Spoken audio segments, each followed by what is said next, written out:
Assalamualaikum warahmatullahi wabarakatuh. Alhamdulillahi nahmaduhu subhanahu wa ta'ala hamdan yuwafi ni'amahu wa yukafi manzidah. Ya Rabbana lakal hamdu kama yanbaghi li jalali wajhika wa azimi sultanika. Subhanaka la nuhsi thana'an 'alaika anta kama athnaita 'ala nafsik falakal hamdu wa lakal syukru 'ala dhalika. Allahumma salli wa sallim ala habibina sayyidina Muhammad wa ala alihi wa ashabihi wa tabi'ina lahum bi ihsanin ila yaumiddin. Allahumma ya Rabbana nas'aluka mahabbata habibika sayyidina Muhammadin. A'inna ala ittiba'i sunnatihi wa hsyurna yawmal qiyamati ma'a zumratihi. Allahumma ya Rabbana nas'aluka fahman saliman wa inna alal amali bima 'allamtana wa 'allimna ya Rabbana ma yanfa'una urzuqna ya Rabbana taubata qabla al-maut wasyahadata 'inda al-maut wal jannata ba'da al-maut. Amma ba'du. Yang sangat kami cintai, kami muliakan para pecinta baginda Nabi Muhammad sallallahu alaihi wasallam, baik dari yang hadir di majelis ini atau para pemirsa, para pendengar dimanapun Anda berada. Semoga seperti Allah mudahkan kita untuk bergabung di acara mulia ini.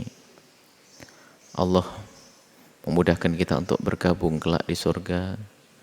Di tengah-tengah kita ada baginda Nabi sallallahu alaihi wasallam. Kita saat ini di majelis hadis.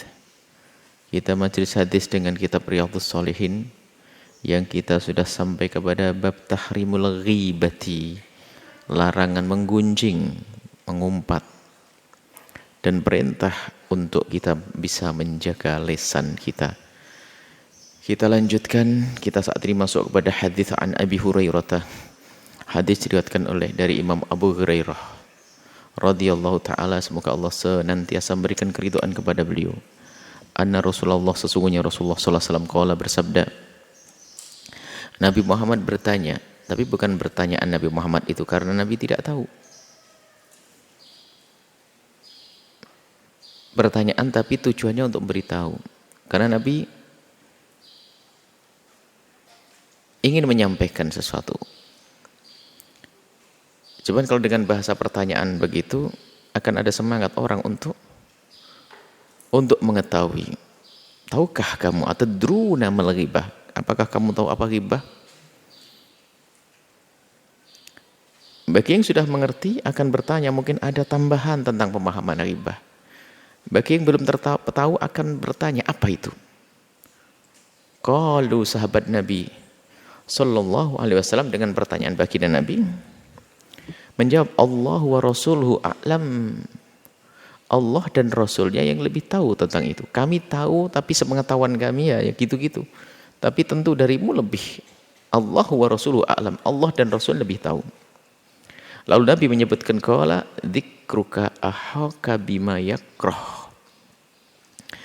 Yaitu engkau sebut tentang saudaramu yang ia tidak senang dengan sebutan itu. Apakah kau sebut nama panggilannya, atau kau sebut perilakunya, atau sifat jasadnya, atau kebiasaannya? Semua yang ada padanya jika disebut dia tidak senang lalu kau sebut, maka itu adalah menggunjing. Apapun sifatnya, perilakunya, atau jasadnya, atau cara dia bergerak, cara berjalan, itu tuh enggak termasuk ghibah. Kila, kemudian sahabat Nabi bertanya kepada Rasulullah. Kila ditanya Nabi itu, ya Rasulullah, afara'aita in kana fi akhi ma aqulu. Ya Rasulullah, kalau memang ia benar seperti yang saya sebutkan itu, saya ceritakan itu, gimana ya Rasulullah? Misalnya mohon maaf satu sifat nyifati cara berjalannya, nyifati mungkin bentuk wajah, hidung, telinga atau apa. Tapi dia memang begitu ya Rasulullah, gimana? In kana fihi ma taqulu faqad ikhtabtahu. Kalau memang dia ada benar yang kau omongkan, ya itu gunjing. Kadang-kadang orang gunjing bilang memang begitu kok. Lah ya itu gunjing, dia nggak sadar gunjing itu benar, nggak bohong kamu. Tapi dia nggak senang. Orang normal ya, orang normal ukurannya, bukan orang sudah memang, bukan orang yang sudah nggak benar. Kalau orang nggak benar diomongin jelek pun ya biasa saja, karena dia juga biasa ngomongin jelek. Oh gitu aja kok marah, saya nggak marah, oh dia sering ngomongin. Maka bisa diomongin juga nggak, bukan itu ukurannya, bukan orang normal. Penggunjing nggak usah berhujah, enggak, saya kalau ngomongin gitu nggak marah kok saya. Iya, kamu sudah sakit. Mau digituin aja kok biasa dibilang ini biasa. Kalau saya mah biasa. Oke. Ya kamu sebabnya kebiasaanmu memang begitu, gunjing orang, makanya nggak sadar. Itu repot. Ukurannya ukuran orang normal, orang sehat, orang pikiran hatinya selamat. Kemudian dibilang, nggak enak dia. Diomongin, oh matanya gini, hidungnya gini, cara berjalannya gini, akhlaknya begini. Kalau seandainya dia mendengar kok dia marah, ya itu menggunjing. Wa ilam yakun fihi ma taqulu, kalau di situ tidak ada apa yang kau omongkan tuh nggak ada, berarti kamu faqad bahattahu, kau telah menfitnah, berdusta dan menfitnahnya. Bahata itu dua kebohongan, dua dosa. Berdusta dan menfitnah itu bahatta. Berdustanya sudah dosa, menfitnahnya ngomongin orang dengan omongan yang jelek, padahal dia tidak seperti itu. Pertama dia berbohong, kemudian dia menfitnah, menanamkan kebencian, permusuhan kepada seseorang. Ini dosanya gede semuanya ini. Ini yang pernah kami hadirkan dalam judul dosa-dosa besar yang hampir tidak dicermati. Kalau ada gerakan menghentikan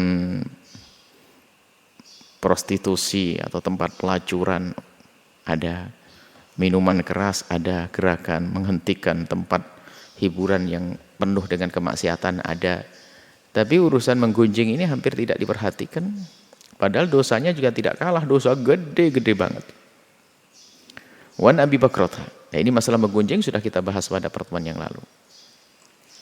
Wan Abi Bakrah dari Abi Bakrah radhiyallahu taala anhu, anna Rasulullah, sesungguhnya Rasulullah sallallahu alaihi wasallam qala, bersabda, fi khutbatihi yauman nahri, waktu khutbah di hari raya korban, nahar korban, bimina, di Mina, fi hajjatil wada'i, di haji wada'.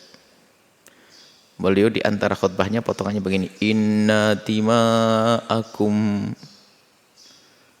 sesungguhnya darah-darah kalian, wa a'radakum, harga diri kemuliaan kalian, harga diri kalian, kemuliaan kalian, haramun alaikum, haram bagi kalian semua untuk dinodai, kahormati yaumikum hada, seperti haramnya hari ini hari haram, hari mulia.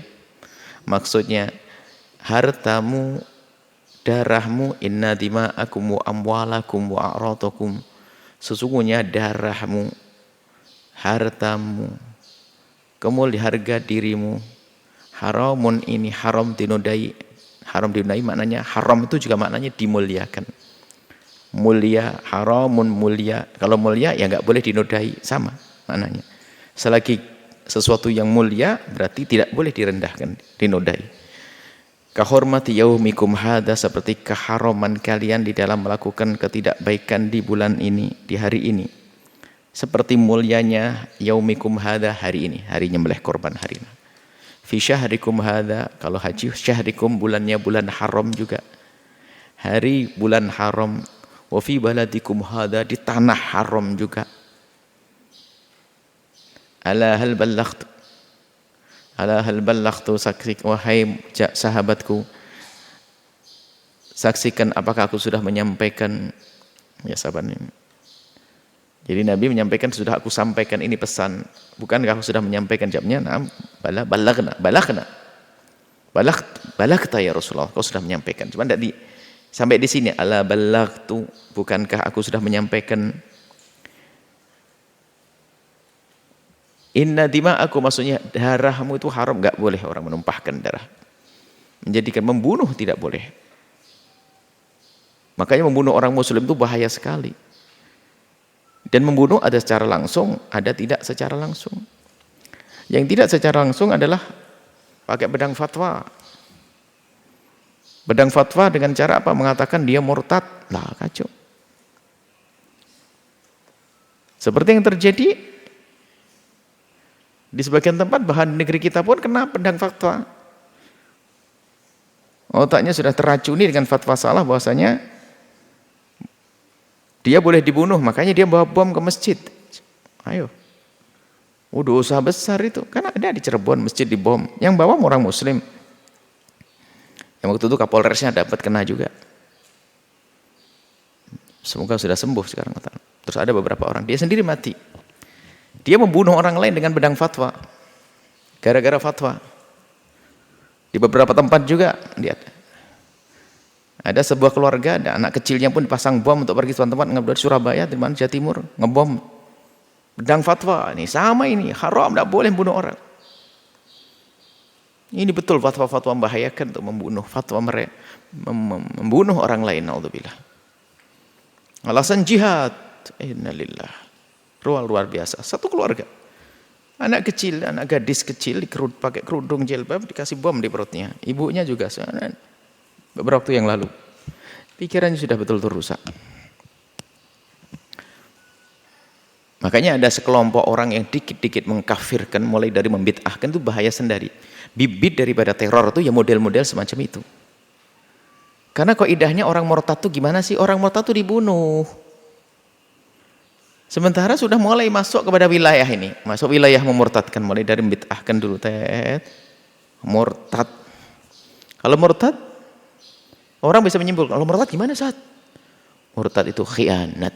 Terus bisa dibunuh. Oh, bunuh. Keluar dibom. Ya ini, dengan pedang fatwa. Dan membunuh langsung, na'udzubillah. Membunuh dengan pedang fitnah, ngadu domba. Sampai terjadi pembunuhan, na'udzubillah. Tidak bisa. Membunuh dosa besar di hadapan Allah, naudzubillah. Membunuh umat Nabi SAW, Allah. Durhaka kepada siapa? Bukan saja dia dosa kepada orang tersebut, Nabi dibikin sakit itu. Umat Nabi dibunuh. Kecuali bil haq, kisos, rajam, ya. Wa amwalakum, harta saudara kita adalah haram untuk kita jarah. Nggak boleh mengambil harta orang lain. Lihat indahnya Islam, dihargai, dijaga harta itu. Nggak boleh menjarah hartanya orang dalam keadaan apapun. Wa aradukum, nama baik, kita mencemarkan nama baik, kehormatan, baik dengan lesan atau dengan perbuatan. Ini termasuk bab gunjing yang dimasukkan itu. Aradukum itu adalah dimasukkan wilayah gunjing. Membicarakan kejelekan seseorang agar dia runtuh dari pandangan karyawannya atau pengikutnya. Itu. Hadis selanjutnya. An Aisyah, dari Sayyidah Aisyah radhiyallahu taala anha, qalat, beliau berkata, qultu lin Nabi, aku bercerita kepada baginda Nabi, hasbuka min Sofiyyata kadza wa kadza. Sayyidah Sofiyah adalah istri baginda Nabi. Sayyidah Aisyah adalah istri baginda Nabi. Sayyidah Aisyah bercerita, ini termasuk kehebatan Siti Aisyah itu ya, ini kayak begini nih. Karena dalam kisah ini Siti Aisyah ditegur, disalahkan oleh Rasulullah, tapi nggak disembunyikan kan? Karena tujuannya adalah memang untuk keluarga Nabi itu untuk dijadikan wadah untuk mengeluarkan hukum-hukum keluarga, hukum bermasyarakat. Aku beritahu Nabi, hasbuka Sofiyah kada wa kada. Qala ba'dur was, bagian perawi mengatakan tak qasirah. Jadi menyifati jasadnya Sofiyah. Dan berkata, ya Rasulullah, maksudnya begini, kenapa kok senang mau dengan Sofiyah? Sofiyah tuh gini loh, maksudnya mengisyarat tidak tinggi itu, maksudnya begitu, mengisyaratkan bukan tidak bagus, akhirnya menyebutkan sesuatu yang harapannya adalah ya beliau jadi nomor satu, tetap berusaha. Ini persaingan antara istri dengan istri, dan Sayyidah Aisyah melakukan yang demikian karena waktu itu belum tahu kalau hal yang demikian diharamkan.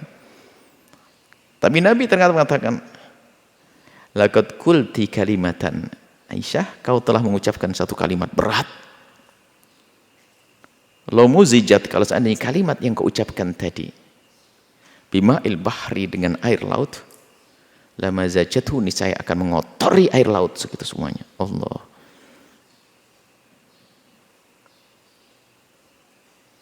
Qalat, maksudnya Siti Aisyah, hakai itu aku menghikayahkan itu memerankan lahu kepada Rasulullah insanan, tentang seseorang. Dan ini Siti Aisyah ini menyampaikan karena apa? Di situ ada pendidikan. Kalau Siti Aisyah apakah salah dengan begitu? Ya enggak dong. Beliau belum mengerti, baru ditegur Rasulullah, setelah itu enggak akan melakukan beliaunya. Makanya naudzubillah hari ini memang ada jalannya orang, oh yang jalannya gini loh. Sampai kita pernah menemukan satu murid tuh yang subhanallah, enggak tahu di mana dia waktu masih belajar dulu. Memang akalnya itu akal melihat kekurangan orang. Dia bisa nyifati semua kekurangan guru. Ustadz ini kalau ngomong gini, Ustadz satu kalau ngomong gini, setiap ngomong gini, tahu dia semuanya. Jadi memang di antara kawan kan jadi ngekek semuanya, ketawa semuanya. Tapi ada satu murid itu, jadi kalau lagi duduk sama kawan-kawannya, Ustadz ini gimana, Ustadz ini ditanggap sama temannya, mana masih belum bisa semuanya. Oh kalau saat itu kalau ngomong pasti dikit-dikit gini. Atau lihat setelah berapa menit pasti ngomong. Atau pegang kupingnya pasti sebentar lagi. Jadi ada naudzubillah. Lah ini kan ini memang ada kecerdasan orang dalam membidik kejelekan orang itu. Nah, itu nasib jelek itu sebetulnya. Ada paling pintar kalau nifati. Oh, kalau dia jalannya semper gini, kalau dia agak miring gini, kalau ada jalannya agak bungkuk ini kayak onta, ini kayak kambing, oh dianya yang onta dan kambing. Ada orang pandai menyifati itu. Nah, ini enggak boleh. Ini contoh Siti Aisyah itu menyifati hakik, menghikayahkan tentang. Jadi enggak boleh kita merankan jalan. Oh, kalau jalannya gini ya. Enggak boleh. Kecuali sifat kebaikan. Siapa dia? Kalau jalan Masya Allah tegap, seperti Rasulullah berjalan. Oh itu boleh. Termasuk perilaku dosa nggak boleh. Oh yang gitu ya, yang gitu kan, nggak boleh. Masih ada sifatnya. Oh yang kalau perempuan selalu sering sweet itu ya. Cuman itu jelek memang, tapi nggak boleh kita sebutkan. Sifati dengan sifat yang lainnya. Oh yang hitam itu ya, jangan bilang hitam ada tingginya, bilang oh yang tinggi itu, nggak usah disebut hitamnya. Yang hidungnya pesek, nah misalnya, nggak boleh begitu. Atau yang ayang, nggak boleh. Sebab kalau dia dengar dia tidak senang, hindari seperti itu. Cari sifat, kalau ingin menyifati kepada seseorang, ambil sifat yang baik. Mungkin dia pendek, tapi dia mungkin ada yang kulitnya bersih itu ya. Mungkin kulitnya bersih, memang dia tidak tinggi. Atau kulitnya budak, tapi dia tinggi. Oh anak yang tinggi itulah, pikir itu. Jadi ambil yang baik dari sifat-sifatnya. Dan itu perlu kecakapan dalam kita perlu membiasakan untuk cakap dalam memilih sifat orang yang boleh kita bicarakan. Karena tujuan kita mengenalkan kepada seorang, yang mana sih orangnya? Gimana sih? Yang jelek terus, karena hati kita yang jelek, masa orang nggak ada baiknya sama sekali. Oh itu loh yang hitam itu loh, yang hitam kalau jalan miring-miring, wah habislah semuanya dua. Ini, Masya Allah, nggak boleh. Nah ini Siti Aisyah itu langsung ditegur Rasulullah. Qalat, dia berkata, hakaitu lahu insanan, aku menghikayahkan, memerankan, menirukan tentang gayanya seseorang. Ya maksudnya Pak mandu beliau Sayyidah Hafsah. Faqala ma uhibbu anni hakaitu insan. Aku tidak senang untuk dirirukan seseorang. Nabi memberi contoh, enggak. Aku tidak senang. Aku tidak pengen dirirukan seseorang atau menirukan gayanya seseorang yang tidak baik, aku tidak mau. Aku tidak mau hakaitu insana wa inna di kada-kada. Bahasanya aku telah menyebutkan begini-begini. Ini pendidikan dari Nabi. Jangan suka cerita tentang keadaan orang, perilaku orang, termasuk bagian menggunjing. Jadi gunjing bukan sekedar dengan ucapan, tapi dengan perilaku juga gunjing. Mana sih? Yang ini loh. Oh, ini gunjing kalau orang paham. Oh, yang itu ya. Terus yang ini gimana itu? Semuanya pakai isyarat, faham semuanya, gunjing semuanya. Baik. Wa makna mazajathu ay khalatathu mukhalatatan. Namanya mazaj itu akan mencampuri air laut itu, yataghayyaru biha, yang akan bisa merubah ta'muhu, rasanya, rihuhu, baunya, li shiddati natniha, karena sangat busuk. Maksudnya kata Rasulullah, omonganmu sangat busuk wahai Aisyah. Kalau seandainya itu dicampur dengan air laut, bisa air laut kotor semuanya. Allah. Ini bukan aib ya. Siti Aisyah ini memang bersama baginda Nabi, ya datangnya syariat, datangnya wahyu kepada Nabi. Yang dijadikan contoh oleh Allah ya keluarga Nabi, di antara Siti Aisyah. Ini kehebatan Siti Aisyah amanah. Siti Aisyah ya jujur dong. Mestinya kalau memang ada orang, wah ini aib saya ini, harus saya sembunyikan dong. Enggak, Siti Aisyah malah meriwayatkan, aku kejadian karena untuk dicontoh bagi yang lainnya bahwasanya aku disalahkan Rasulullah, dan setelah itu aku tidak akan melakukan lagi.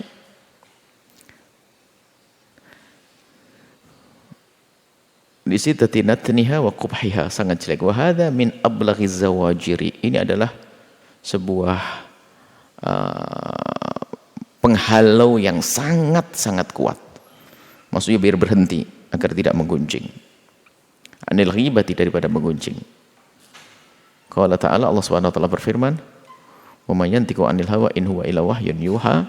Omongan Nabi adalah semua bimbingan wahyu. Wa may yantiqu 'anil hawa, sungguh tidak ada yang Nabi tidak mengucapkan dari hawa nafsunya, akan tapi beliau berucap adalah dengan wahyu. Wa an Anas, dari Sayyidina Anas radhiyallahu taala anhu, qala, beliau berkata, kalau Rasulullah SAW bersabda, lamma marartu biqaumin bihim marartu biqaumin, tatkala aku melewati satu kaum. Ini kisah Mi'rajnya baginda Nabi. Kisah Isra Mi'rajnya baginda Nabi. Lamma marartu biqaumin, tatkala aku melewati satu kaum, bihim, pada kaum tersebut ada atfarun, diberi oleh Allah kuku, min nuhasin, dari timah tajam, gores langsung luka. Dikasih kuku dari timah. Yakhmisuna biha wujuhahum. Yakhmisuna, mencakar-cakar. Biha, dengan kukunya, wujuhahum, wajah-wajah mereka. Wasudurahum, dan dada mereka. Habis berdarah, tumbuh lagi, cakar, habis berdarah, tumbuh lagi, cakar. Gitu dak kerjaannya, sampai kapan? Sampai kecebur ke neraka jahanam. Fakultu man haula, aku bertanya kepada Jibril, man haula ya Jibril, siapa mereka itu wahai Jibril? Siapa mereka itu wahai Jibril? Qala, Jibril menjawab, haula illadzina ya'kuluna luhuman nas. Dia adalah orang-orang yang biasa makan dagingnya manusia. Maksudnya dagingnya manusia adalah gunjing. Jadi gunjing itu disebut dalam Al-Quran sama, ayuhibbu ahadukum ayyakula lahma akhihi maita lahma akhihi, makan daging.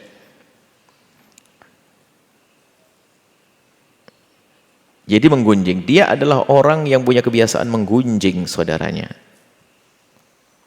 Wa yaqauna fi a'radin nasi, dan mereka biasa, yaqaun itu jatuh sebetulnya, biasa menista atau menodai a'radhum, nama baik mereka, ya, ngomongin kejelekan, kemuliaan mereka, bicara naudzubillah. Ini adalah kehinaan. Wan Abi Hurairah, dari Abi Hurairah radhiyallahu taala anhu, anna Rasulullah sallallahu alaihi wasallam, sungguh baginda Nabi sallallahu alaihi wasallam bersabda, kullul muslimi 'alal muslimi haramun damuhu wa irduhu. Orang muslim dengan muslim yang lainnya adalah haram damuhu wa irduhu wa maluhu. Tadi sudah diterangkan sama di hadis haji wada tadi. Haramun haram. Apa yang haram? Darahnya. Nggak boleh kita menumpahkan darah. Menjatuhkan nama baik dan mengambil hartanya, rawahu Muslim. Sekarang itu yang gunjing. Lalu kita yang dengar bagaimana? Sama, yang dengar tuh dosanya sama. Jangan dianggap, oh dia kan yang gunjing, saya yang dengar. Dengar adalah syarikun lahu fil itsmi, sama. Hasilnya sama. Makanya kalau ada orang gunjing kok kita diem, maka kita dapat. Diem dapat, yaitu dapat dosa dengar, kan ada uang dengar ya. Enggak tahu uang dengar itu istilah apa itu. Ini ada dosa dengar nih, gara-gara dengar dosa dia. Dan memang orang menggunjing itu nggak ada, dia tidak akan gunjing kecuali ada dirimu. Coba sendirian dia di depan tembok lalu gunjing, hei tembok tetanggaku, tahu enggak kau gini, nggak ada. Maka dia akan menggunjing karena ada dirimu. Lah kamu diem dianggap oke. Coba dirimu langsung pergi, engkau pergi, berarti nggak jadi gunjing dia. Atau langsung marah tegur dia. Tapi kalau kita diem mendengar, syarikun lahu fil itsmi, dapat dosa sama. Allah na'udzubillah. Makanya jadilah orang yang berani dalam hal ini. Kisah gunjingan ada dua pilihan saja. Ini disebutkan. Yang sering biasa sampaikan dua pilihan. Pilihan pertama adalah mengingatkan mereka agar tidak menggunjing lagi. Pilihan kedua adalah meninggalkannya. Enggak ada yang ketiga lagi. Kalau duduk-duduk gimana? Oh enggak. Apalagi jika yang menggunjing adalah orang kelas ustadz. Na'udzubillah. Wah kacau nih. Kalau kelas ustadz mudah terpengaruhnya, sangat-sangat besar kita. Kalau sudah semakin berat kelasnya dia, ya pengaruhnya besar. Hati-hati, duduk dengan ustadz suka gunjing orang, habislah. Maka disebutkan adalah babu tahrimi sama'il ghibati, bab keharaman mendengar gunjingan. Wa amri man sami'a ghibatan muharramatan biraddiha. Kemudian setelah haram mendengar, maka tugas pertama adalah amri, ini perintah, man kepada orang sami'a yang mendengar ghibatan gunjingan muharramatan yang haram, biraddiha untuk menolaknya, langsung menolak mengatakan. Wal inkar ala qailih, dan mengingkari yang mengucapkan gunjingan tersebut lain. Yang kedua gimana? Fa ina ajaza. Berarti ada tiga marhalah. Yang pertama dia ingkar dulu, nggak boleh tahu hukumnya haram, mengingkari dan hukumnya haram. Yang kedua jika ada ngomong membantah kita. Wa ina ajaza, kalau dia nggak bisa, nggak mampu karena ini kelasnya ustadz, ya tinggalkan majelisnya, jangan duduk dengannya daripada hatimu rusak.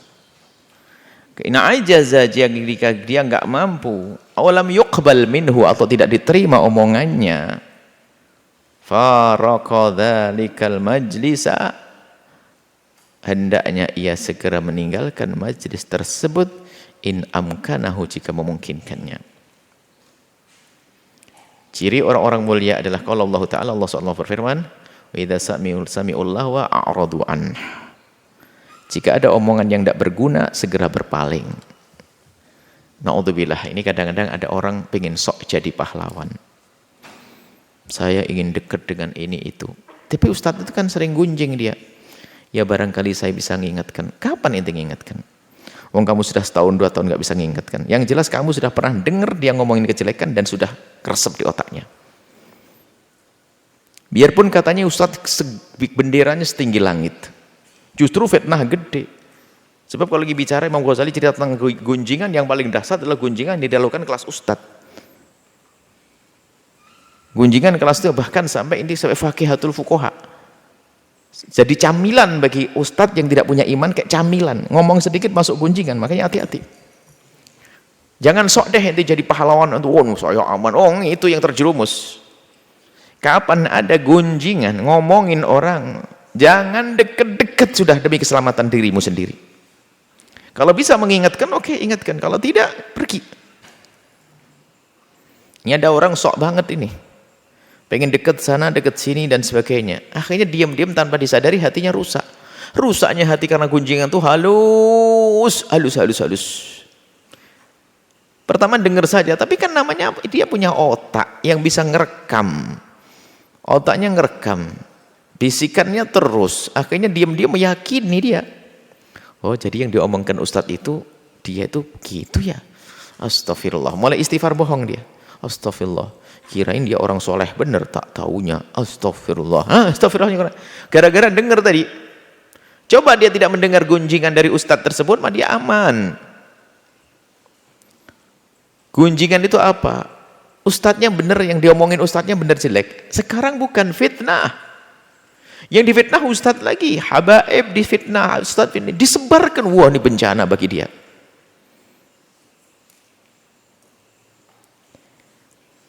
Kalau engkau ikut membuka aibnya orang dengan menggunjing, maka Allah akan bikin dirimu malu di dalam rumahmu sendiri, akan dihinakan. Man tatabba'a aurata akhihi tatabba'a Allah auratahu wa yafdahu walau fi wasti baiti. Dan Allah akan hinakan biarpun di tengah rumahnya. Maka kami sampaikan kepada siapa yang suka menfitnah, menggunjing, ngomongin saudaranya, apalagi ulama dan tokoh atau habaib dicaci. Bagi yang melihat, saksikan di rumahnya, nggak lama dia akan terhinakan. Nggak bisa tidak, ini Allah ya. Melisan Rasulullah akan terhinakan. Ada sesuatu yang terjadi tidak diduga-duga sama dia, menjadikan dia terpuruk di dalam rumahnya sendiri. Makanya beliau sampaikannya agar semuanya tobat deh. Kalau tobat Allah Maha Kasih. Jangan terus menfitnah.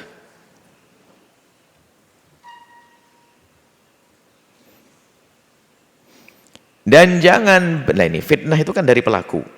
Yang kedua, jangan mudah percaya dan mendengar berita-berita negatif tentang orang lain, apalagi seorang tokoh, ulama atau habaib. Seorang habaib difitnah begini begitu, banyak orang percaya, naudzubillah. Yang dosa paling gede adalah yang menyebarkan. Yang gampang percaya, naudzubillah, rugi dia.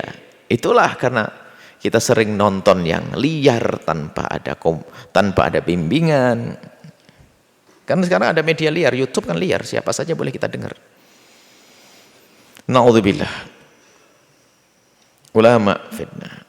Hanya dengar katanya. Apalagi dari awal sudah mulai tidak cocok dengan sebagian fatwanya, dan langsung di saat ada isu dengan, oh gitu ya, astagfirullah, wah langsung semangat dia. Masuk dosa yang ketiga apa? Tepuk tangan. Di saat mendengar berita kejelekan menimpa seseorang, jadi ustadznya ternyata kepleset beneran, syukuran, ajib. Gara-gara sang ustadz ini sudah nggak seneng sama ustadz itu, tak taunya ustadz itu kepleset beneran, syukuran. Tuh lihat tuh, bener enggak yang anak ngomong?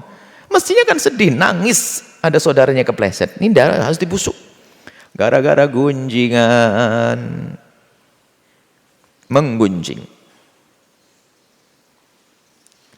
Maka kalau mendengar sesuatu yang tidak berguna, orang hebat adalah segera berpaling. Tidak.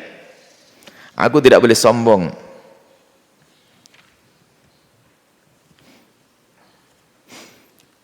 Termasuk dalam hal ini adalah grup WhatsApp, grup WA. Jika dalam grup itu ternyata sudah mulai mengarah ke sana, harus tinggalkan. Kita banyak keluar dari grup waktu masih megang WA bebas dulu. Banyak grup-grup ustadz sana, kiai sana, rombongan kiai sini, kiai situ, masya Allah hebat-hebat. Cuman ada di antara rombongan itu memang ada sedikit ngomongin sana, wah sudah. Ingatkan sekali, dua kali, kalau tidak mau ya keluar saja, daripada saya masuk dosa yang saya lemah kok. Ini di kalangan ustadz. Di kalangan yang lainnya juga itu, jangan gampang membawa berita tidak baik tentang seseorang. Grup WA, jadikan grup WA-mu grupnya ahli surga.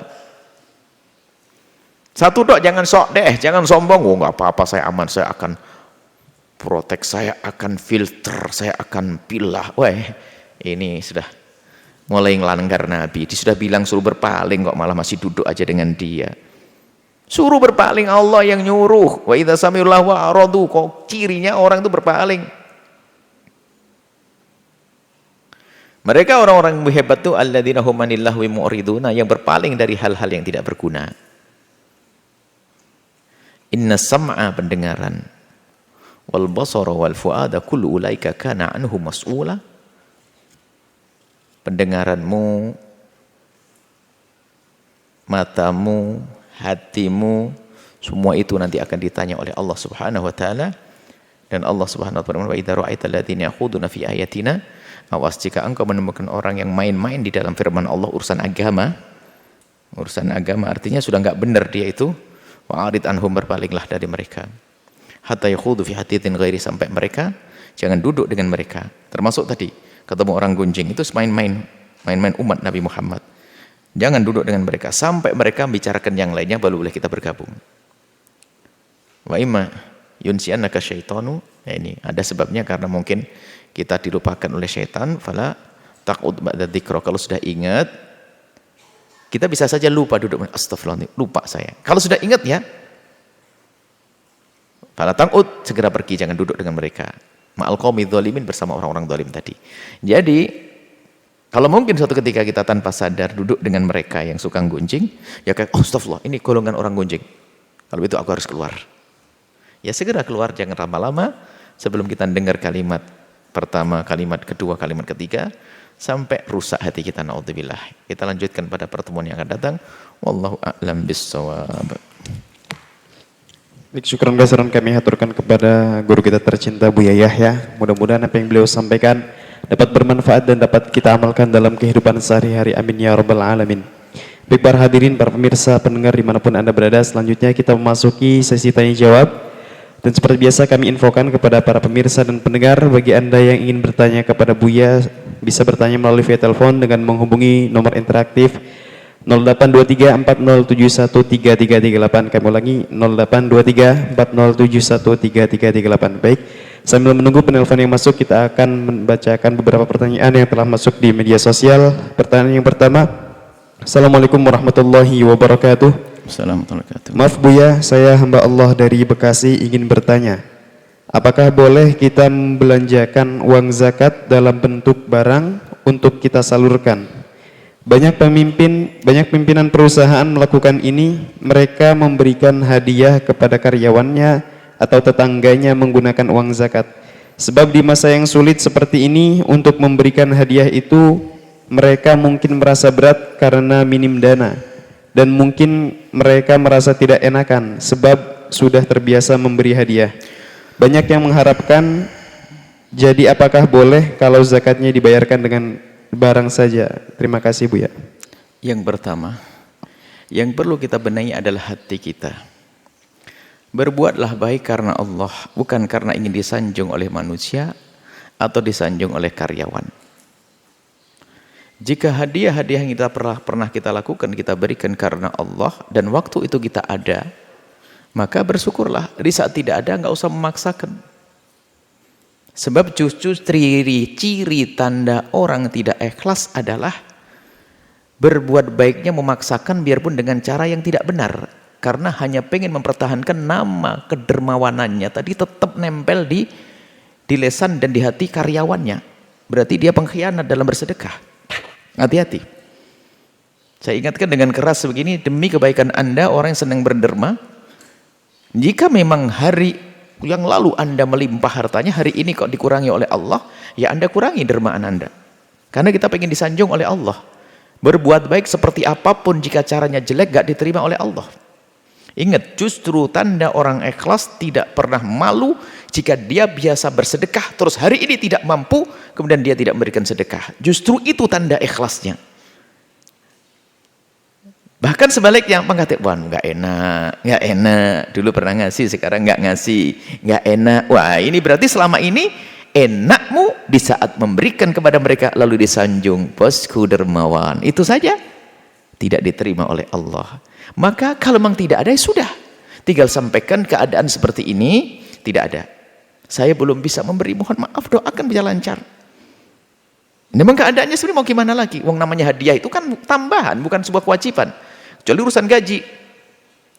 Baik, adapun zakat ini yang kedua. Ini muqaddimah, ini lebih penting daripada jawabannya. Ini uslubul hakim, karena kita sering berbuat baik hanya karena nggak enak, sehingga memaksakan diri, semuanya memaksakan, biarpun dengan cara yang haram, nggak tahu dari mana, yang penting saya tetap dipandang dermawan. Innalillah, dermawan kan dipandang manusia.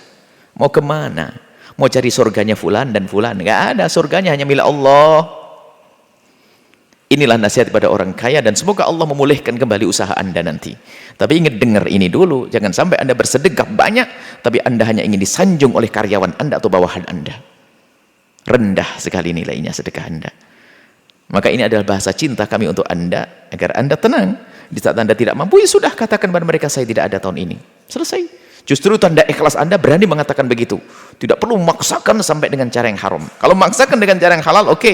Anda jual aset sana untuk yang halal boleh, tapi sampai dengan yang haram. Nah, termasuk membagikan zakat di sini mulai masuk wilayah haram. Zakat itu adalah bukan milikmu. Selagi hartamu, tokomu itu sudah harus keluar zakat setelah memenuhi nisab dan 1 khol, maka harus keluarkan zakat. Zakat itu nanti kalau zakat barang dagangan dikeluarkan dalam bentuk nakden, emas atau perak atau uang. Itu saja. Karena apa? Agar mereka bisa melanjakan suka hati mereka. Ya, mohon maaf, bukan dengan barangnya. Nanti bos paku, tua-tuaku, zakatnya paku, nggak ada yang makan nanti. Jadi uang. Jadi berapa persen dijadikan uang atau diemaskan atau diperakkan, kemudian diserahkan kepada mereka. Tidak boleh Anda membelanjakannya. Dibelikan sembako, dibagi-bagi, tidak sah jadi zakat Anda, seperti belum membayar zakat, dan hukumnya haram, dosa bagi Anda. Ini tidak boleh, ini saya tegaskan begini supaya waspada. Apalagi Anda tumpangkan dalam hadiah kebiasaan Anda di tahun lalu, berarti Anda duitnya orang pura-pura Anda anggap seperti dari Anda, double dosanya Anda. Biar dianggap seperti hadiah, wah kacau lagi ini. Sudah ngambil zakatnya orang, diaku, ya, biarpun diberikan kepada sana, enggak, jangan. Pertama, keikhlasan sudah ternodai, keikhlasan Anda. Ternodai keikhlasan Anda, lebih dari itu mengaku duit zakatnya, diberikan belanja, sembako, dan sebagainya, lalu Anda bagikan mereka, jangan. Bagikan kepada mereka, orang fakir miskin, sesuai dengan uang, berikan uang, biar mereka belanja. Kemudian di sisi lain, belanja Anda dengan dia kadang beda. Dia seleranya beras yang harga beras nomor 2, kalau Anda kan nomor 1. Akhirnya dia nyesel, ya Allah mahalnya. Bahkan mungkin dia itu bukan hanya butuh barang yang Anda belikan, tidak perlu sarung yang Anda kirim, apalagi beras. Dia ternyata ingin bayar utang.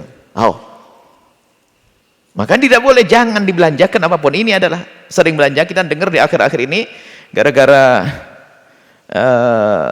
pengangkatan derajat yang namanya corona ini jangan dianggap sebagai musibah menjadikan terpuruk. Semoga gara-gara itu diangkat semuanya. Untuk belajar seperti ini kan gara-gara corona kita bahas begini. Corona akan mengangkat derajat kita semuanya. Nah, ini gara-gara begini, bisnis berkurang, pemasukan berkurang, lalu lah ini. Mulai dari mengambil zakat dan sebagainya. Tapi dari sisi lain, Anda sudah ingin mengeluarkan zakat, Anda orang istimewa. Cuman kami hadirkan agar semakin sempurna, benar di dalam Anda mengeluarkan zakat Anda. Jangan dibelanjakan. Yang lalu biar berlalu. Dulu mungkin kesalahan Anda, zakat dibelanjakan sembako. Tidak ada pendapat yang memperkenankan hal ini. Karena apa? Ini Anda tak ikut tasarruf miliknya orang lain, dan dia belum tentu butuh dengan itu semuanya. Zakat mal, ya, ini zakat mal, harta. Berikan kepada mereka apa yang mereka dari uang, agar mereka bisa membayar utangnya. Mungkin beras sudah ada, lauk sudah ada, akan disimpan mungkin untuk minggu depan atau bulan depan. Kalau Anda berikan sembako, Anda kirim, enggak, Anda akul lagi, naudzubillah, bahaya. Jadi tidak, Anda berikan uangnya. Jadi kami sampaikan, kalau sudah dibentukkan hidayah itu adalah kebohongannya double, yaitu ngambil miliknya fakir, kemudian diatasnamakan dia, kita bagikan hadiah untuk karyawan seolah dari kita. Padahal apa itu? Adalah zakatnya mereka. Dan orang fakir kadang ya begitu, belanjanya tidak perlu mahal-mahal. Dia kalau belanja, kecuali sudah mengerti dia akan dapatkan zakat dari Anda, lalu dia berkata, Bu Haji, Pak Haji, sekarang kan saya nggak bisa keluar rumah dan mana-mana, barangkali ada jatah zakat saya, ada berapa, saya wakilkan kepada Pak Haji untuk belanjakan sembako, beras sama ini. Oh, kalau begitu sah. Ada akad begituan. Dia mewakilkan kepada Anda untuk belanjakan. Kalau tidak, enak aja Anda main jual-jual, main membelikan duitnya orang. Nggak sah. Ini bahasa cinta kami kepada Anda agar betul-betul di saat kita mengurusi orang fakir dengan zakat itu adalah dengan benar. Hati-hati zakat. Ini zakat bukan harta Anda lagi. Zakat adalah miliknya orang fakir dan miskin, maka biarkan mereka ngurusi hartanya sendiri. Kecuali tadi boleh kalau dia sudah mewakilkan kepada Anda, ya, mewakilkan kepada Anda agar diberikan sesuai dengan keinginannya. Saya dapat berapa sih Pak Haji, Bu Haji kira-kira? Ya ada sih. Ya sudah, tolong itu nanti belanjakan gini-gini. Kebetulan Pak Haji kan punya toko, ya barangkali dapat diskon, ya, atau murah atau bagaimana, ada barang stok-stok harus dibuang, dikeluarkan. Saya yang murah-murah deh. Oh yuk. Oh, itu bagus, Anda membelanjakan atas izin dia dengan harga yang lebih murah tapi memenuhi kebutuhannya. Itu bisa jadi benar. Seperti itu. Semoga Allah menjaga kita. Yang jelas dari yang bertanya tadi, sudah benar dia menjadi orang yang rindu untuk membayar zakat. Cuman caranya jangan sampai salah. Dan semoga Allah mengampuni semua. Yang berlalu biar berlalu. Tapi ingat lagi-lagi, amalmu karena Allah. Hadiah yang akan engkau bagikan karena Allah.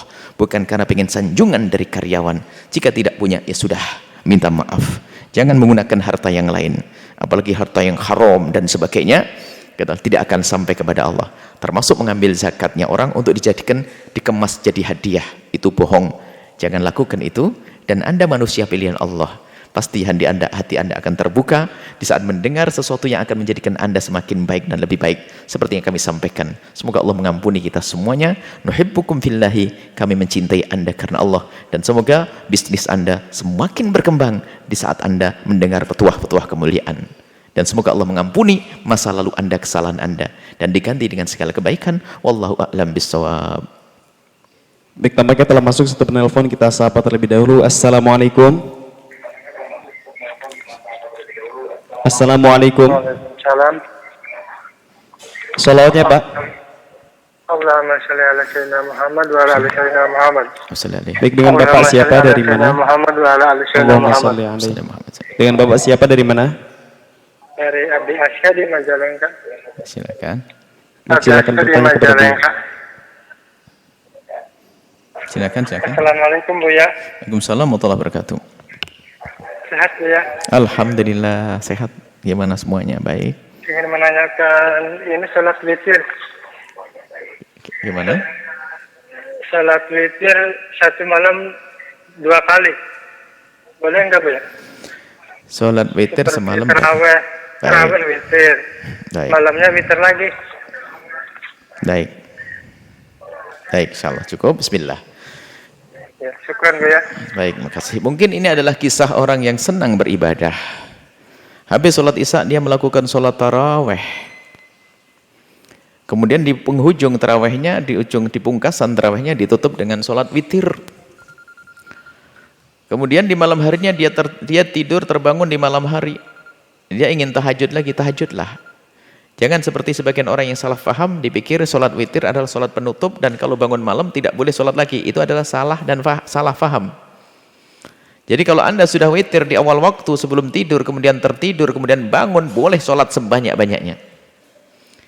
Lalu bagaimana? Bolehkah saya menjadikan witir penutup lagi? Oh tidak. La witrani fil lailah wahidah. Tidak ada witir dalam satu malam. Selagi kita sudah melakukan witir di awal waktu, maka cukup. Cukup sekali witir. Sebab kalau witir dengan witir tidak lagi witir. Witir dengan witir tidak ada lagi witir. Jadi syafa'. Maka cukup witir Anda yang pertama. Dan biasa saja. Mana yang lebih utama sesuai. Sayyidina Abu Bakar mengambil witir di awal waktu. Sayyidina Umar mengambil witir di akhir waktu. Semuanya disanjung oleh Rasulullah. Hadza akhadha bil hazmi wa hadza akhadha bil quwwah. Ini Abu Bakar hati-hati, takut ketiduran, kebablasan, enggak bisa witiran. Ini kalau Umar biasa dia kuat. Ya jadi boleh di awal waktu, boleh di akhir waktu, tapi sekali saja witir. Adapun masalah kisah takmilah, penyempurna witir ditambah lagi dan sebagainya, ini adalah masalah pembahasan para ulama. Selagi model begini enggak usahlah kita diributkan. Ada pembahasan masalah takmilatul witri itu bagaimana? menjadikan witir syafa' dulu kemudian diwitirkan lagi gimana. Tapi normal saja semacam ini yang mudah dipahami oleh siapapun, bahwa jika Anda sudah witir di awal waktu, maka Anda tidak perlu witir lagi di malam hari setelah melakukan sholat yang banyak. Dan mungkin mana yang lebih penting, apakah saya memutus witir sendiri, maksudnya tarawih saya tidak usah witiran, kemudian setelah itu saya pulang ke rumah biar witiran sendiri di rumah, atau waktu tarawih itu kan witirnya 3, saya nambah 1 biar 4, nanti saya sempurnakan di rumah, itu boleh semuanya. Jadi waktu witir Anda 3 rakaat kan makmum, dengan imam 3 rakaat, 2 sama 1. Anda niatkan 2 rakaat yang kedua lalu Anda berdiri. Cuman ini gaya, ini model kadang tidak nyaman. Terbetik di hati ada sifat sombong nanti, jangan-jangan. Biar semua orang tahu kalau saya sekarang belum saya tutup witir saya, karena nanti malam saya akan menambah witir saya. Allahu Akbar, berdiri sendirian. Yang lain pada sudah assalamualaikum, dia berdiri sendiri. Nah, khawatir masuk wilayah riak dan sombong. Akan tapi selagi yang mudah tadi kami sampaikan, sudahlah witir bersama imam sempurna, assalamualaikum, bangun malam tahajudan yang banyak tanpa harus melakukan witir lagi. Selesai. Wallahu a'lam bissawab. Baik, tampaknya telah masuk lagi satu penelpon, kita sapa terlebih dahulu. Ya, tampaknya terputus Buya. Kita akan membacakan pertanyaan selanjutnya, telah masuk di media sosial. Assalamualaikum Buya. Saya hamba Allah dari Pemalang ingin bertanya Buya. Benarkah virus corona akan berakhir tanggal 13 Juni? Sebab saya membaca sebuah postingan yang mana mengatasnamakan sebuah lembaga aswaja. Di situ mengatakan bahwa berdasarkan tinjauan falakiyah atau ilmu astronomi, bahwa dengan akan munculnya bintang Suraya pada tanggal 7 Juni atau 13 Juni itu menjadi pertanda virus atau wabah yang melanda bumi akan hilang. Tinjauan falakiyah itu dihubungkan dengan beberapa hadis tentang ilmu perbintangan. Benarkah demikian Buya, bahwa tanggal 7 atau 13 Juni nanti akan berakhir berdasarkan ilmu falakiyah dan hadis Nabi SAW? Baik, Juni masih lama. Harapan kami adalah besok atau nanti sudah selesai itu. Baik, ada pun riwayat, ada itu riwayat diriwayatkan Imam Ahmad ibn Hanbal dalam 2 riwayatnya, idza tala'at Thuraya, jika tampak bintang kejora atau Thuraya, kejora ya, bintang Thuraya sobahan di waktu pagi, begitu, rufi'atil ahadu an ahlil balati, akan diangkat bencana dari kampung itu. Dalam riwayat lain, matola'an najmu sobahan, qattu, tidak ada bintang yang keluar di pagi hari. Wa biqaumin ahadun, di satu kaum itu ada ahadun, ada bencana, illa rufi'at aw khufifat, kecuali akan diringankan atau diangkat. Itu riwayat dari hadis Nabi sallallahu alaihi wasallam. Adapun kesahihan ulama berbeda. Imam Suyuti mengatakan hadis dhaif, tapi sebagian mengatakan hadis sahih atau hasan paling tidak. Cuman kita kembali kepada kisah di Arab sana. Itu sebetulnya karena yang namanya bintang Thuraya itu keluarnya adalah di awal musim panas. Bersama musim dingin yang berlalu itu waktu itu kisahnya ada wabah yang menimpa tanaman-tanaman itu. Dan secara alami itu wabah akan berakhir di saat mulai muncul musim panas waktu itu. Dan Nabi sampaikan bahasanya idza tala'at Thuraya sobahan, kalau sudah nanti, nah di sini Thuraya itu akan muncul memang. Muncul di pagi di awal musim panas. Dan itu adalah berkisah tentang tanaman-tanaman pada zaman itu. Dan setelah itu mungkin karena ada musim panas akan terbunuh, bakteri dan sebagainya akan hilang dan kering, karena pembasahan kadang-kadang menjadikan kelembapan dan sebagainya. Bisa jadi seperti itu. Yang jelas kisahnya semacam itu. Baik, itu adalah kisah pada zaman-zaman itu. Dan itu akan berlaku dalam setiap masa. Jika ada, kalau dan kita ada wereng, ada wabah yang menyerang kepada menyerang kepada perkebunan, maka menjelang musim panas di saat, bahkan itu di saat panas-panasnya nanti. Jadi kalau korma itu kalau sudah nggak ada panas itu akan busuk, nggak menjadi kering, nggak jadi korma. Samu menjadi panas-panasnya itulah nanti akan menjadi matang itu. Jadi yang bakteri-bakteri hilang, kemudian korma jadi matang, ini adalah yang dijelaskan para ulama tentang kisah hadis itu. Adapun di saat ada musibah kita hubung-hubungkan, menghubung-hubungkan itu bukan suatu yang salah. Akan tapi yang menjadi masalah adalah jika kita menghubungkannya salah, lalu orang menganggap hadis itu salah. Jangan dikit-dikit membawa begitu. Kalau husnudon, oke, semoga berakhir itu wabah. Iya. Jadi ada namanya penemuan ilmiah dan kajian-kajian ilmiah. Bagaimana menghubungkan dengan firman, menghubungkan dengan hadis. Pegangan kita hadis. Penemuan ilmiah bisa salah. Jangan sampai nanti gara-gara ini hadis kita ekspos begini, tak taunya wabah belum selesai lalu mengatakan, oh Nabi bohong. Ini bahaya sekali. Sudahlah urusan riwayat ini cerita tentang keadaan zaman itu. Kalau kita bawa dalam wilayah husnudon, iya. Semoga benar nih, karena Nabi berucap, semoga bisa diterapkan hari ini. Tapi jangan sampai memastikan harus begini. Oh selesai, Nabi yang ngomong begini, pasti dan sebagainya. Wah ini Anda telah memastikan ini Anda telah salah. Karena apa? Nabi pun tidak ngomong seperti itu. Nabi hanya buat semacam itu. Adapun omongan sabda baginda Nabi jika sesuai, dan memang Nabi tidak pernah berbohong dan omongan Nabi salah. Tapi jangan sampai di saat ada penemuan sesuatu lalu kita hubung dengan ayat, giliran penemuan ini salah maka dianggap ayat ini salah. Iman kita bangun dengan firman, iman kita bangun dengan hadis-hadis Nabi. Adapun penemuan baru apa saja, penemuan-penemuan ilmiah ini jika sesuai dengan Al-Qur'an dan hadis Nabi, itu hanya sekedar pendukung keimanan kita. Jangan membangun keimanan, keyakinan dengan penemuan-penemuan tersebut. Kalau ada penemuan sesuai dengan firman dan hadis Nabi, berarti benar. Kalau ada penemuan ternyata kok tidak sesuai dengan hadis dan Quran, maka ketahuilah yang salah penemuannya atau orang yang nggak paham untuk menyambungkan dengan ayat dan firman. Berkenaan dengan ini tolonglah, jangan sampai nanti hadis Nabi dijadikan bahan ejekan. Kalau masalah husnudon, oke, alhamdulillah, semoga Allah mengangkat. Jangan sampai nanti ternyata Thuraya, Lamal Ilmu Falak bisa melihat nanti bintang kejora kalau tidak salah terjemahannya, itu akan terbit nanti di pagi hari. Nah, kalau di Arab sana adalah di musim panas, mungkin diperkirakan ya bulan-bulan ini musim panas. Ini lagi panas-panas bulan-bulan ini. Kalau sudah terbit Thuraya akan terangkat wabah. Ini wabah umum, bukan ini saja. Wabah masalah perkebunan dan pertanian.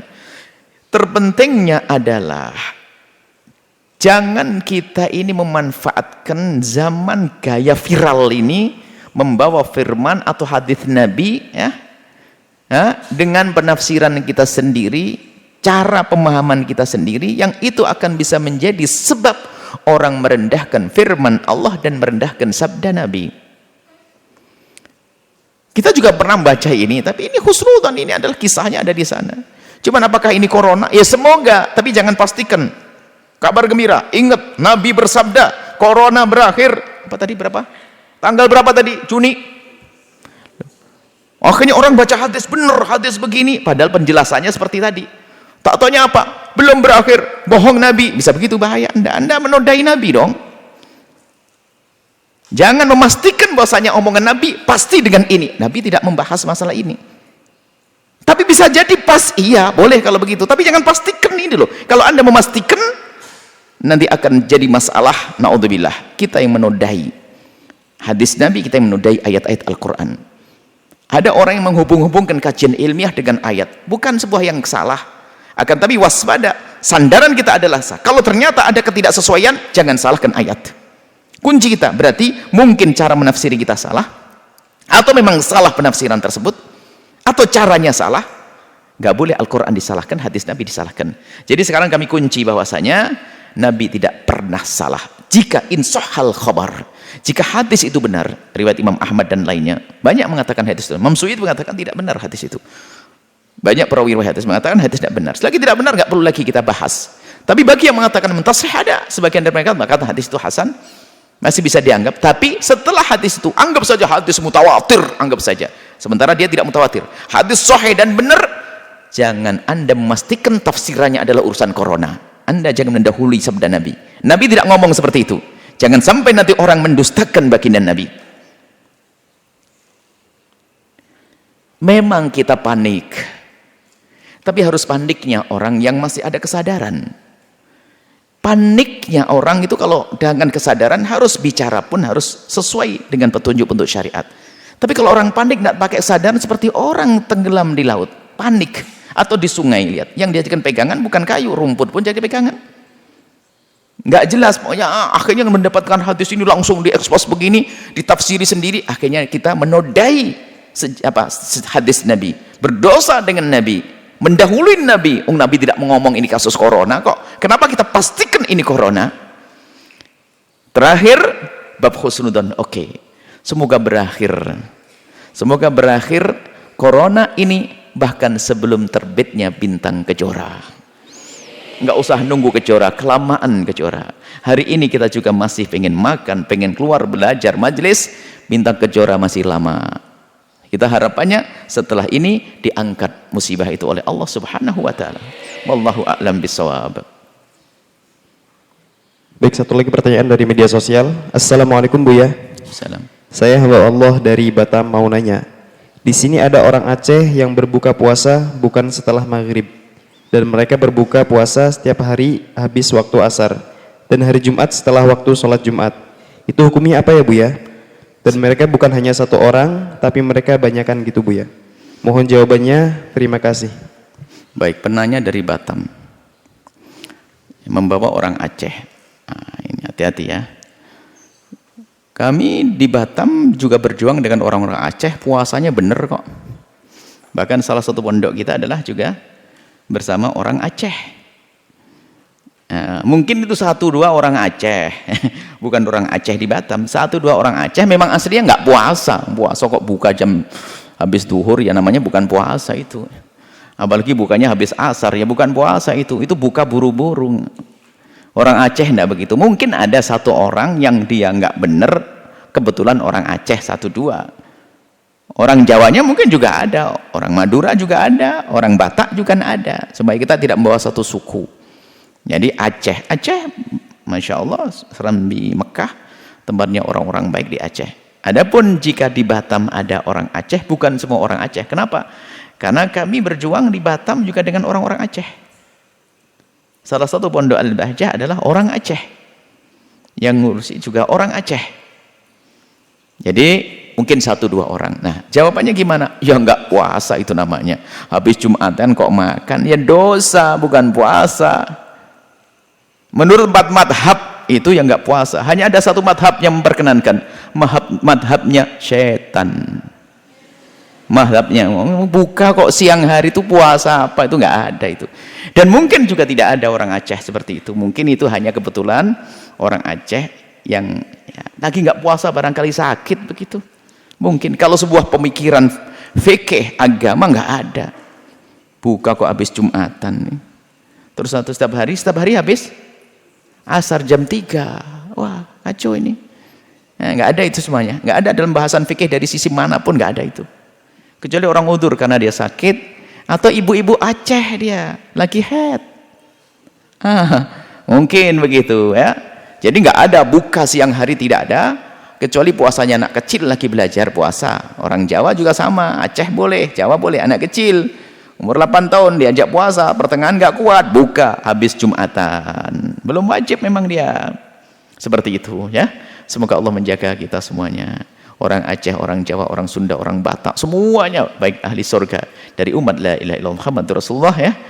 Tidak ada yang, jangan tersinggung orang Aceh. Penanya bukan merendahkan orang Aceh ya. Orang Aceh atau orang Sunda, semuanya adalah umat Nabi Muhammad sallallahu alaihi wasallam. Wallahu a'lam bishawab.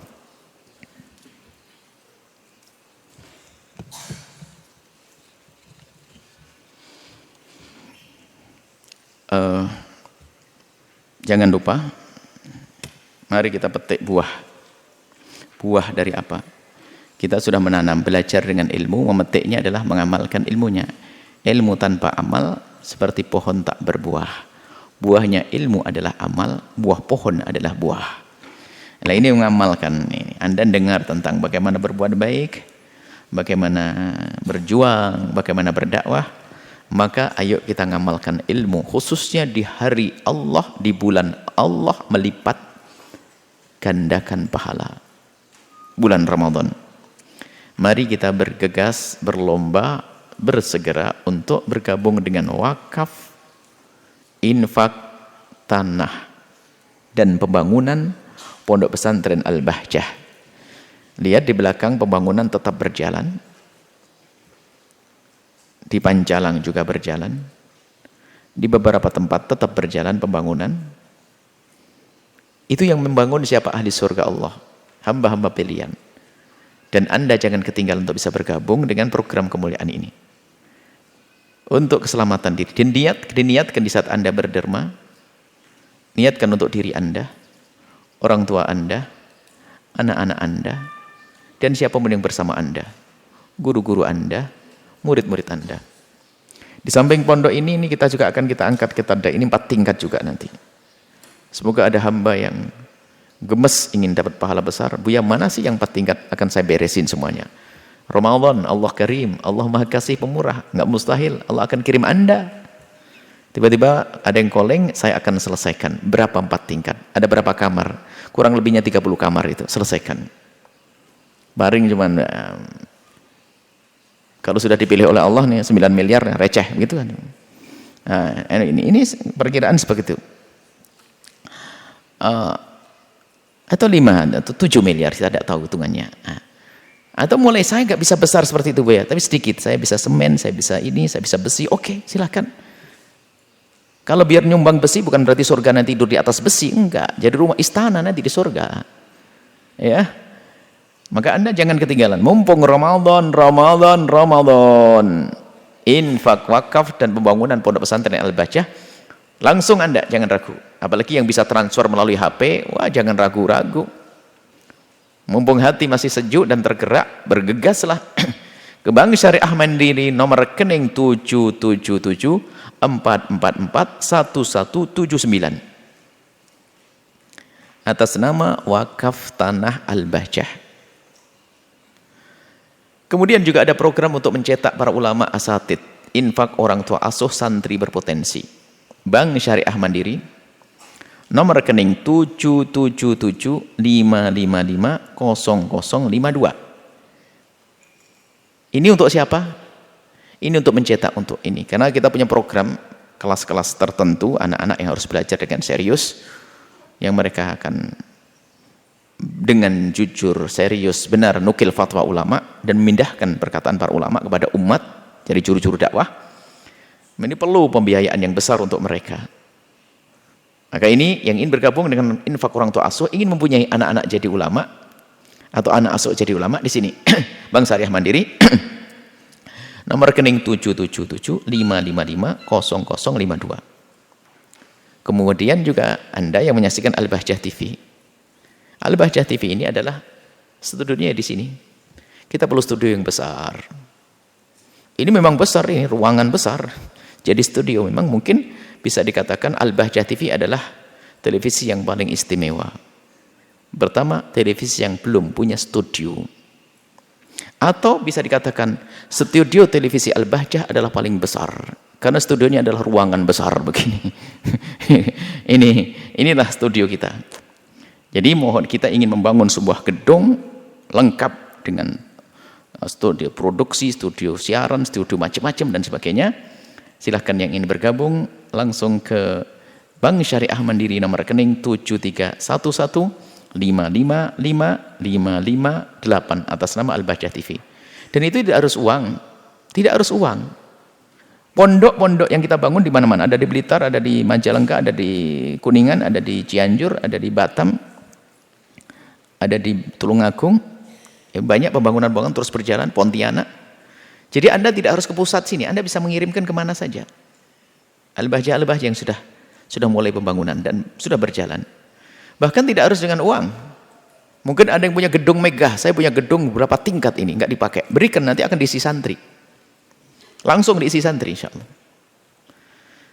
Kemudian infak center Al-Bahjah, ini untuk operasional pondok pesantren, untuk makan santri, untuk lampu, untuk listrik, untuk air, dan segala macam. Termasuk uang barokah bagi siapapun yang berjuang di dalamnya. Dakwah ini adalah infak center Al-Bahjah. Bank Syariah Mandiri, nomor rekening 7204292 atas nama Yayasan Al-Bahjah, kode bank 451. Kemudian juga infak sosial membantu korban bencana alam juga ada, yaitu Anda bisa langsung ke nomor rekening 75100022223. Dan juga ini spesial lagi, mumpung Ramadan hanya ada 1 bulan dan sudah berlalu separuh bulan, tinggal separuh lagi. Tinggal separuh ini ayo kita sempurnakan, kita tingkatkan, yaitu dengan cara mengambil pahala juga dengan semua yang terjadi di pondok ini, ikut andil di dalam menyenangkan para santri, yaitu infak spesial makan santri, biar tambah pahala kita, kemuliaan kita. Ini kita ingin menyenangkan santri agar makannya agak pantas lah.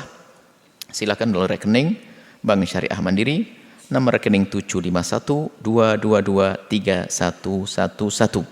Baik, ini saja. Dan SMP Al-Bahjah Tulungagung, SMP Al-Bahjah Blitar masih dibuka pendaftarannya. Bismillahirrahmanirrahim. Alhamdulillahirabbil alamin. Allahumma shalli ala sayyidina Muhammad wa ala sayyidina Muhammad. Irhamna wa la tu'adzibna wansurna wa la takhlulna wa afina wa la tumridna wa akrimna wa la tuhinna wa athirna wa la tuthir alaina innaka ala kulli syai'in qadir. Allah ya Allah, pandang kami dengan kasih sayang dan cinta dari-Mu ya Allah. Kami mohon ya Allah, Engkau yang Maha Kuasa, Engkau yang menurunkan wabah dan penyakit, untuk Engkau angkat dengan wabah itu sebagian dari hamba-Mu, dan Kau hinakan sebagian dari hamba-Mu ya Allah. Maka kami mohon, angkat kami ya Allah, muliakan kami, dan angkat wabah dari kami, wahai Zat yang Maha Kuasa. Ya Allah, ya Allah, kami lemah ya Allah, lemah iman, lemah kesabaran ya Allah. Kami takut ya Allah, kami takut, maka berikan kepada kami Allah ketabahan, dan angkat malapetaka itu dan ganti dengan kasih sayang-Mu, ganti dengan kenikmatan dan karunia-Mu ya Allah. Wahai Zat yang Maha Kasih, wahai Zat yang Maha Kuasa, sungguh bagi-Mu sangat mudah untuk mengangkat itu semua ya Allah. Ampuni orang tua kami dan guru-guru kami, berikan kasih sayang-Mu kepada mereka. Dan anak-anak kami, jaga mereka, jadikan mereka anak-anak ahli surga. Orang tua kami, orang tua ahli surga. Santri kami, santri-santri ahli surga ya Allah. Jadikan para santri ini adalah kebanggaan orang tua mereka kelak ya Allah di surga. Dan kami mohon, jadikan kami dengan mereka adalah hamba yang saling mencintai karena-Mu. Kami dengan semua yang menghadir, yang menyaksikan dan yang mendengar ini, jadikan kami hamba yang saling mencintai karena-Mu ya Allah. Yang sempit rizki lapangkan dengan rizki yang halal penuh berkah, yang sakit sembuhkan, yang punya hutang mudahkan dalam membayar hutang-hutang kami ya Allah. Dan kami mohon ya Allah, kami mohon ya Allah, kirimkan kepada kami pejuang-pejuang-Mu yang tulus dan ikhlas ahli surga-Mu yang bisa berjuang bersama kami. Dan kami mohon, jadikan kami bersama mereka ya Allah. Jangan tinggalkan kami ya Allah. Dan berikan kepada semua yang telah berjuang bersama kami segala kebaikan. Berikan ketulusan ya Allah. Kembalikan kepada mereka dengan segala kebaikan ya Allah, baik untuk diri mereka dan keluarga mereka di dunia ataupun di akhirat. Panjangkan umur kami dalam ketaatan serta sehat walafiat. Dan jadikan di mulia ini kami menjadi ahli qiyam. Mudahkan kami untuk melakukan segala kebaikan, dan jauhkan kami dari segala keharaman, wahai Zat yang Maha Kuasa. Berikan kepada kami semua husnul khotimah, mati dalam keadaan iman. Dan kami mohon ya Allah, jaga kami, jaga diri kami ya Allah, jaga keluarga kami ya Allah, jaga rumah tangga kami ya Allah, jaga masyarakat kami ya Allah, jaga kami semua ya Allah. Dan berikan kepada kami dan mereka semua husnul khotimah ya Allah, mati dalam keadaan iman. Dan kami mohon ya Allah, jadikan ucapan kami di akhir hayat kami kelak, saat Engkau hendak mencabut nyawa kami ingin saat itu ya Allah hati dan lidah kami mampu mengucapkan kalimat agung dan mulia, la ilaha illallah Muhammadur Rasulullah, la ilaha illallah Muhammadur Rasulullah, ilaha illallah Muhammadur Rasulullah sallallahu alaihi wasallam. Rabbana atina fid dunya hasanah wa fil akhirati hasanah wa qina adzabannar. Wa sallallahu ala sayyidina Muhammadin wa ala alihi washabihi wasallam. Walhamdulillahi rabbil alamin. Kita baca doa karb dulu. Bismillahirrahmanirrahim. La ilaha illallah al-azimul halimu. La ilaha illallah Rabbul Arshil Azimi.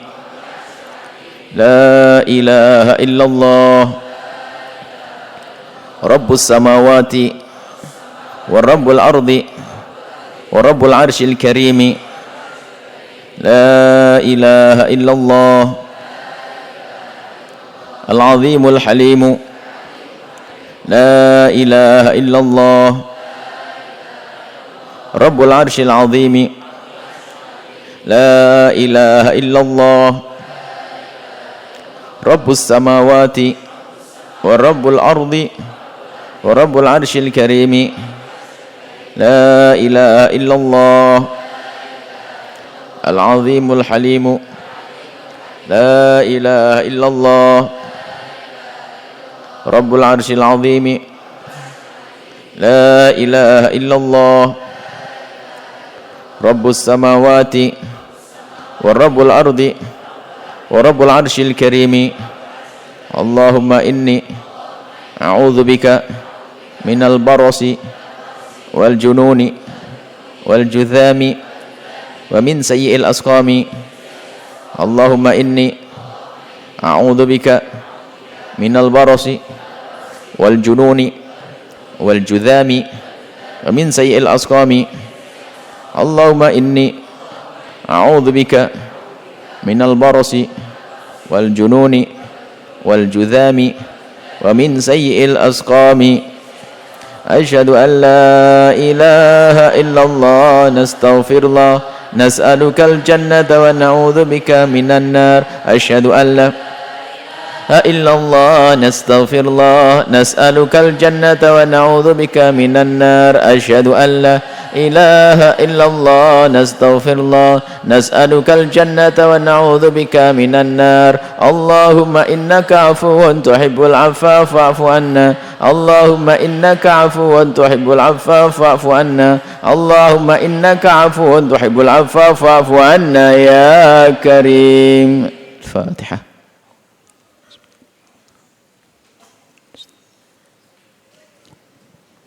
Wabillahi taufiq wal hidayah. Assalamualaikum warahmatullahi